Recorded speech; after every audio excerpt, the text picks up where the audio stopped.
me home.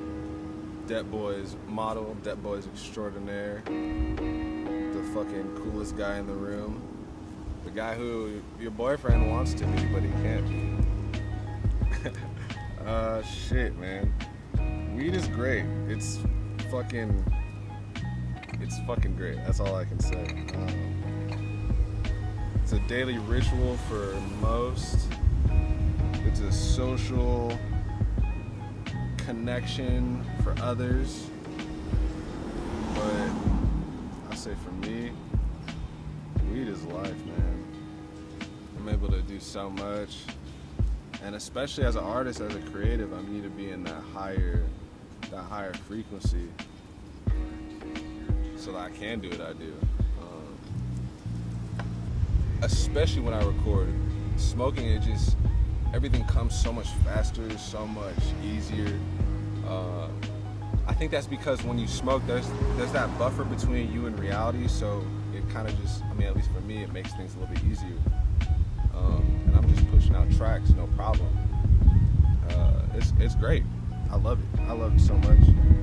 I'll be getting baked when I'm in the booth recording, so it's good. It's always a good time when I'm smoking and recording. I probably will not stop smoking until the day I die. Like, that's the thing, for sure.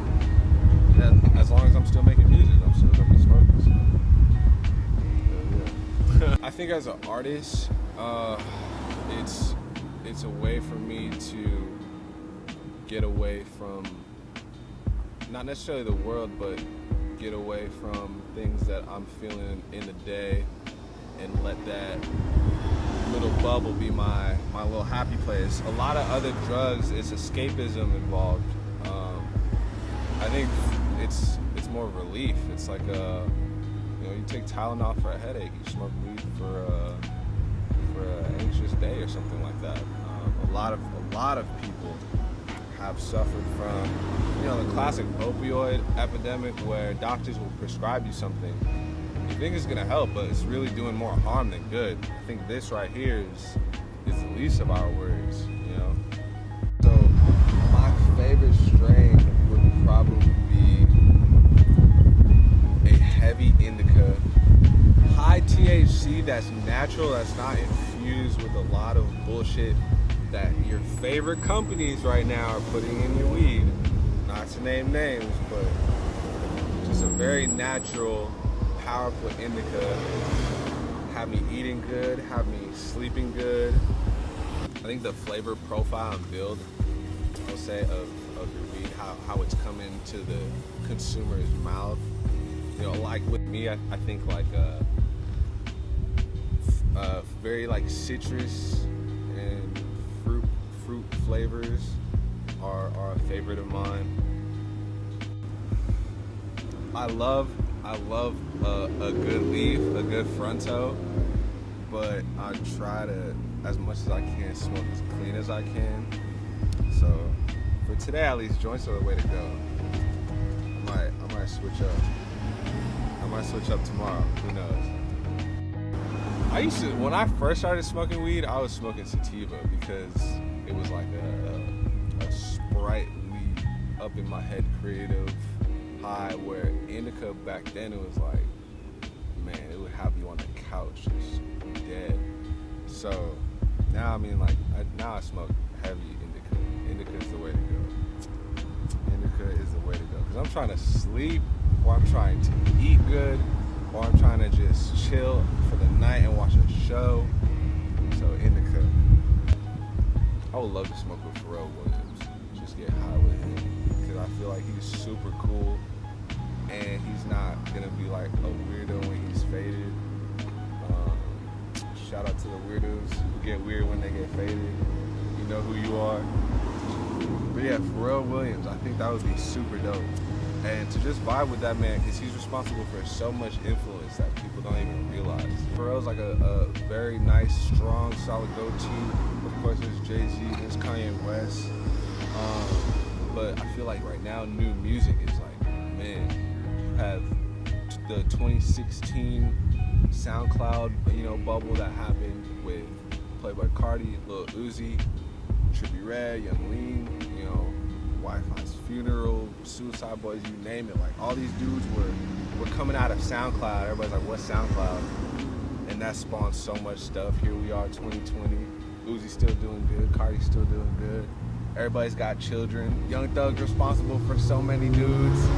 Art is definitely a mirror of what's happening.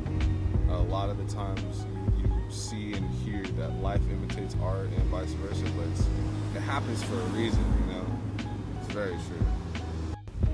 Before, it was really hard for art to be expressed, and right now it's like, it's so free-forming, and you never know what you're gonna inspire, you never know what you're going to, you know, create just because you got involved with something early, or you look to invest in an artist or a creative or an idea that wasn't really a trend at the time, but you know, 2-3 years from now, even 60 months from now, it's popping, and people are looking crazy like, man, I can't believe I missed out on this.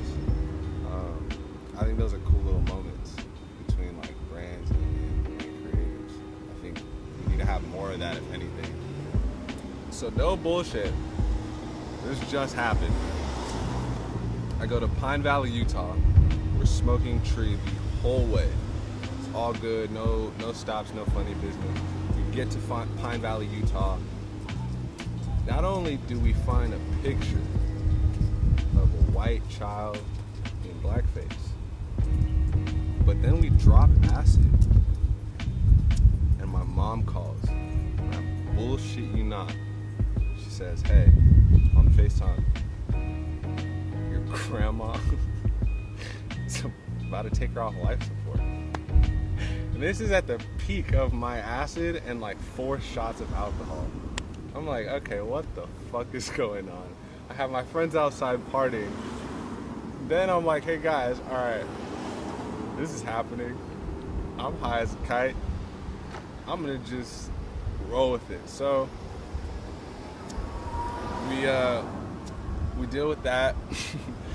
We finish the Pine Valley trip, go back home, and I get to tell that story. I mean, I don't know how funny it is to y'all, but that's hilarious to me, man. So we have racism and we have death in Pine Valley. So shout out America.